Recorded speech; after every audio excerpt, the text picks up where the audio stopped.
Welcome back to BCN news.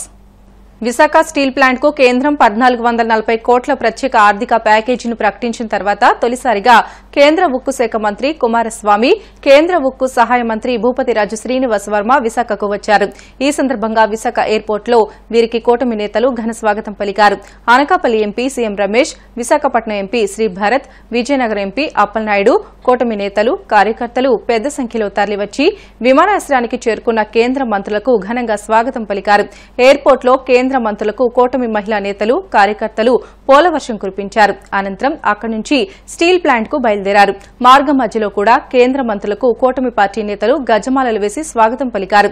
Sheela Nagar వద్ద కేంద్ర మంత్రులు కుమారస్వామి, శ్రీనివాస వర్మలకు గజమాలతో సగౌరవంగా స్వాగతించారు. స్టీల్ ప్లాంట్ కు కేంద్ర మంత్రులు చేరుకుని స్టీల్ ప్లాంట్ పరిపాలనా భవన్ వద్ద అధికారులతో సమీక్ష నిర్వహించారు.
భారత రాజ్యాంగం అమల్లోకి వచ్చి 75 సంవత్సరాలు పూర్తయిన సందర్భంగా భారతీయ జనతా పార్టీ పిలుపు మేరకు కాకినాడలో సంవిధాన్ గౌరవ్ అభియాన్ కార్యక్రమం నిర్వహించారు.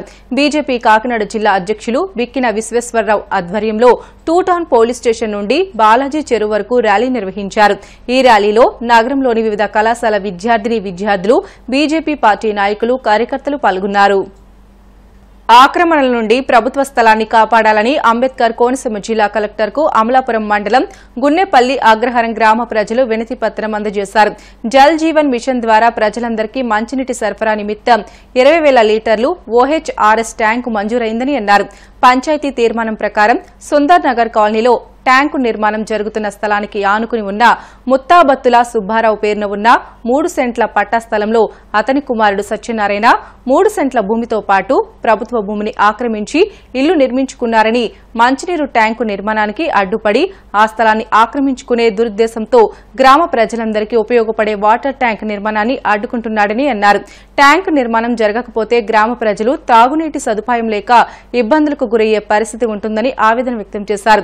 ఈ విషయంపై గ్రామ సర్పంచ్ కి, పంచాయతీ కార్యదర్శికి వినతి పత్రం ఇచ్చినప్పటికీ ఎటువంటి ప్రయోజనం లేదని అన్నారు.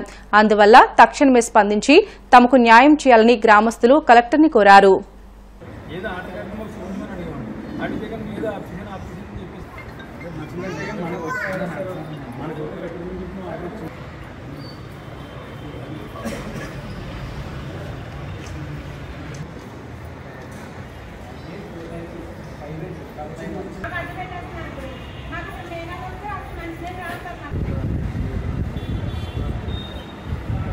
వెంటనే అధికారులు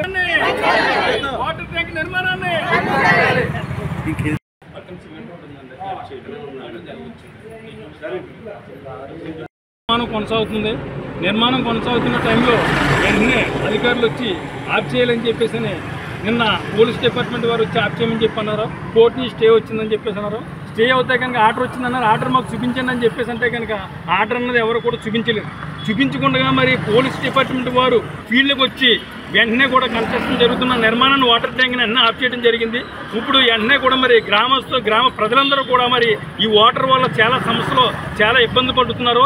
ఇటువంటి 10 మందికి మొత్తం గున్నేపల్లి గ్రామ ప్రజలందరికీ కూడా వాటర్ అందరికీ కూడా ఇబ్బంది ఉంది. కాబట్టి అటువంటి మంచి కార్యక్రమం చేస్తుంటే కనుక అది ఆఫ్ చేయడం ఎంతవరకు కరెక్ట్ అని చెప్పేసి మేము అధికారులందరూ నిలదీస్తున్నాం. ద్విచక్ర వాహనం నడిపే ప్రతి ఒక్కరూ తప్పనిసరిగా హెల్మెట్ ధరించి ప్రాణాలు కాపాడుకోవాలని కాకినాడ టౌన్ ట్రాఫిక్ సీఐలు రమేష్, రామారావులు సూచించారు. రోడ్డు భద్రతా మాసోత్సవాల్లో భాగంగా కాకినాడ నగరంలో ఆదిత్య యూనివర్సిటీ విద్యార్థులతో ట్రాఫిక్ రూల్స్ పై అవగాహన ర్యాలీ నిర్వహించారు.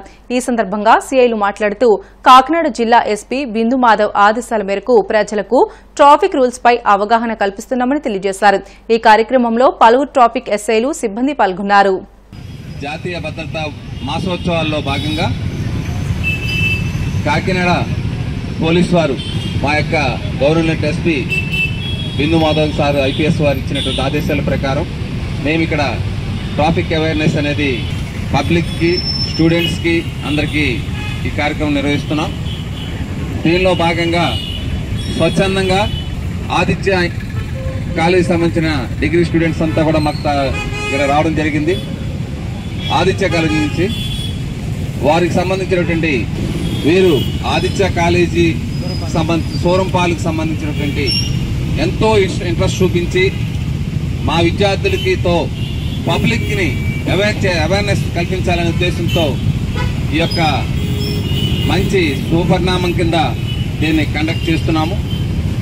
ఇక్కడ 2 ట్రాఫిక్ సిఐ గారు, మేము, అలాగే లాండ్ ఆర్డర్ పోలీసు వారు అందరూ కలిసి దీన్ని చేస్తాము.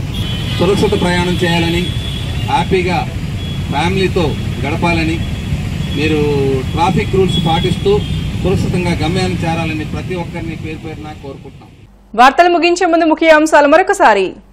మనమిత్ర వాట్సాప్ గవర్నెన్స్ ని ప్రారంభించిన మంత్రి నారా లోకేష్. తొలి విడతలో 161 రకాల సేవలను అందించనున్న రాష్ట్ర ప్రభుత్వం. సకల శాఖల మంత్రి అందిన కాడికి దోచుకుని అజ్ఞాతంలోకి వెళ్లిపోయాడు. మాజీ మంత్రి పెద్దిరెడ్డిపై మంత్రి డోలా బాల వీరాంజనేయ స్వామి ధ్వజం. ప్రజల్ని మోసం చేయడమే లక్ష్యంగా చంద్రబాబు పనిచేస్తున్నారు. కూటమి ప్రభుత్వంపై విమర్శలు గుప్పించిన మాజీ మంత్రి చెల్లుబోయిన వేణు.